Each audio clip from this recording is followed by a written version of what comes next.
America loves India, America respects India, and America will always be faithful and loyal friends to the Indian people. We are in the early stages of discussion for an incredible trade agreement to reduce barriers of investment between the United States and India.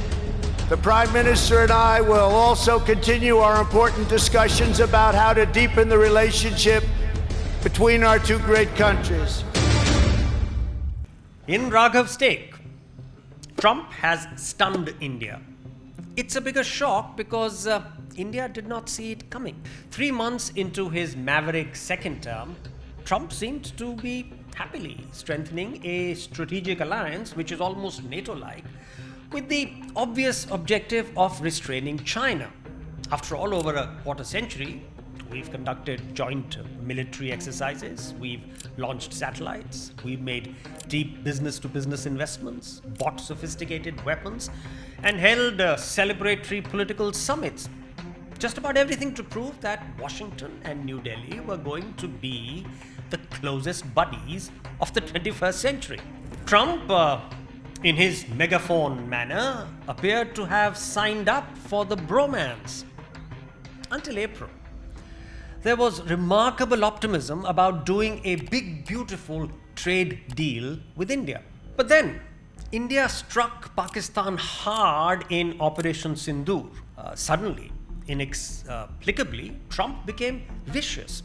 He jabbed Prime Minister Modi in the eye by insisting repeatedly that he had virtually ordered India and Pakistan to cease fire.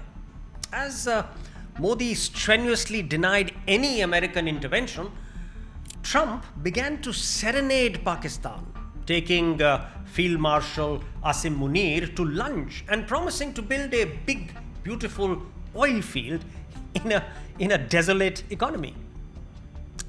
To add insult to injury, Trump slapped the highest, most punitive tariff on us, calling our economy dead.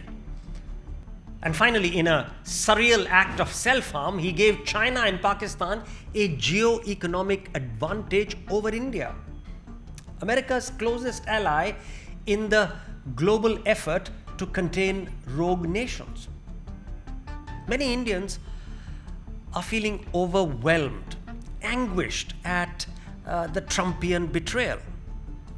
A good friend of mine, he just broke out into this iconic song from the film Aankhein, which is from 1968. And the song goes something like,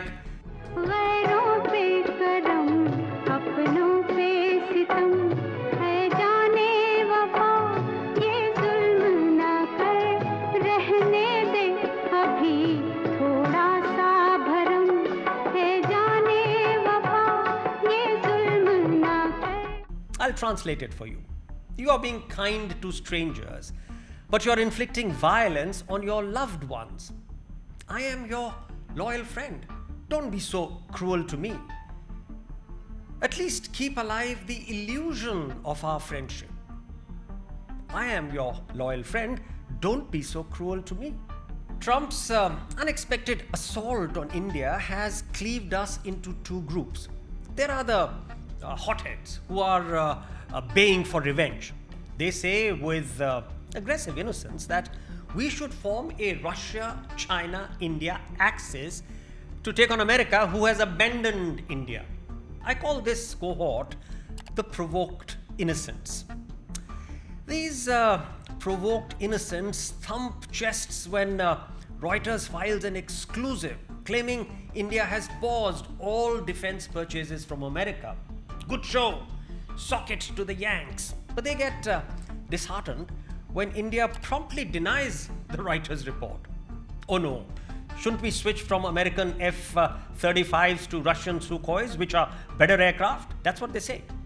They are excited that Prime Minister Modi got on a call with Putin, poking Trump by trumpeting India's close historic ties with Russia. They push for buying even bigger quantities of Russian oil. Why not? If we can save millions of dollars and show the middle finger to to you-know-who.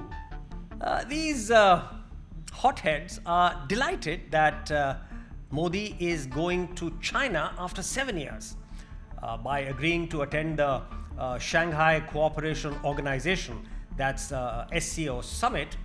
India is showing the other hand's middle finger to you-know-who. Let's bait the Chinese with our huge market.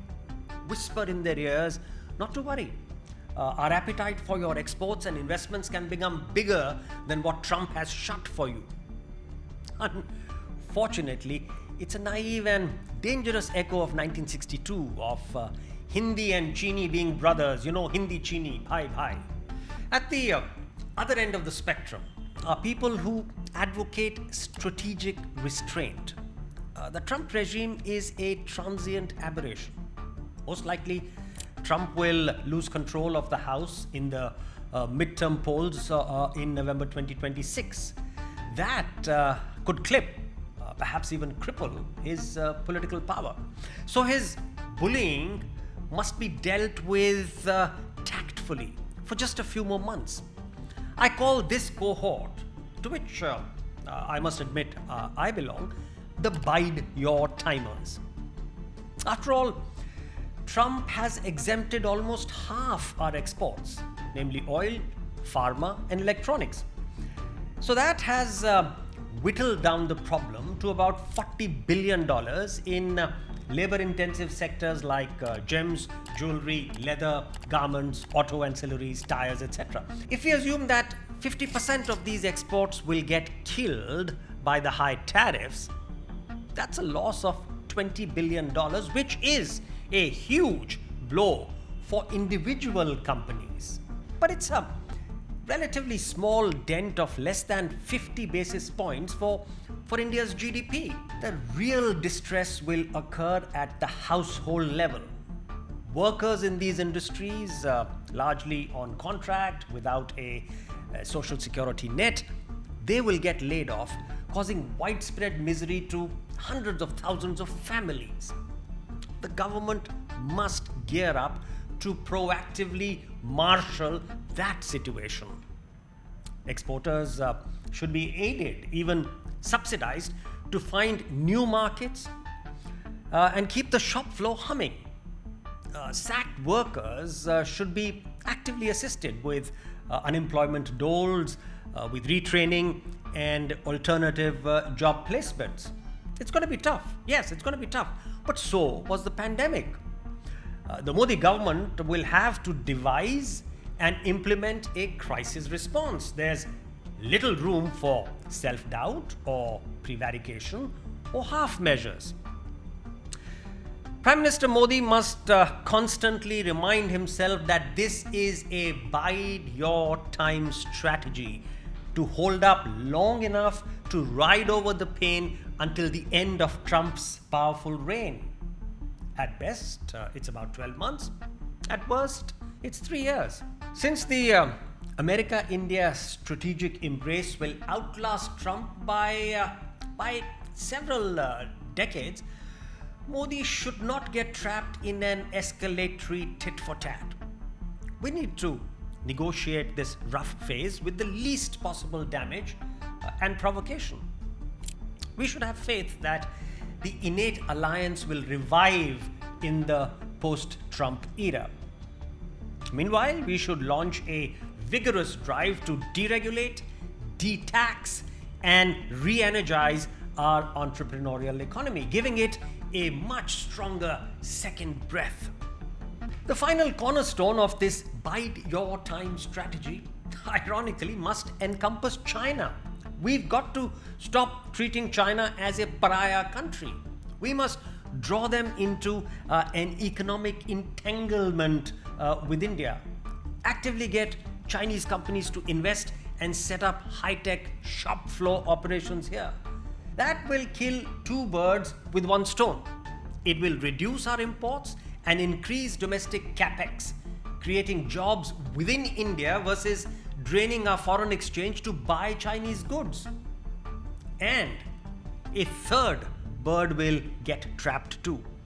Once the Chinese are invested at scale in India, they will be forced to lower hostilities rather than risk those investments. I'm not saying marry or fall in love with the Chinese, but at least do begin dating them. This was Raghav's take today.